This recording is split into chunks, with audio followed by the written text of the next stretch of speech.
You may have heard my previous talk on measuring indicators and measuring success in state capability, where I advocate measuring functionality and ends rather than forms and means. Let me give you an example of what I'm talking about, and in the middle of it, hopefully you'll also hear a bit of a critique of the Millennium Development Goals. The most common score for the Millennium Development Goals, which were created at the turn of the century and are now being assessed 14 years later, the most common score is no score. What do I mean? Well, if you look across all of the countries and you look across all of the goals and all of the scores, what you'll find is that the most common thing in most countries, in most cases, is that there was no baseline statistic provided and there's no performance measurement to date.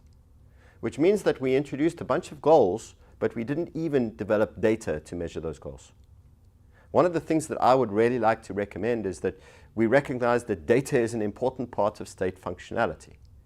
If states want to be capable, they need to know things.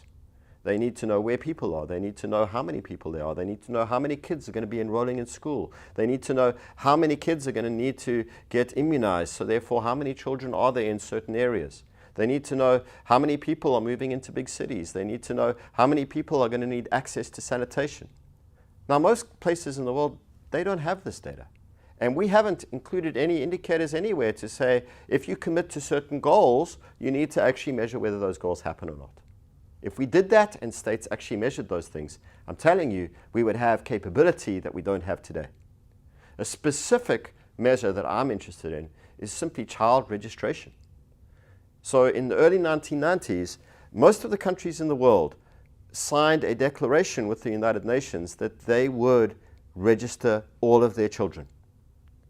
To date, 30 to 40% of the world's children are still never registered in their lifetime. 30 to 40%. Talking about countries like India, countries like Pakistan. These are not Afghanistan where you might expect it.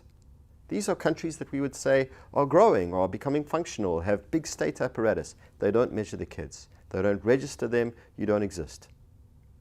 Now, this has huge implications for these kids as they live their lives, especially where countries are on the flip side saying you can't come to school or go to college or access the courts if you don't have a birth certificate. Now, my sense is that this would be a functional indicator. The percentage of kids who are registered at birth or registered before they're 5 years old. And let's make sure that everyone is registered by the time we get to 2030.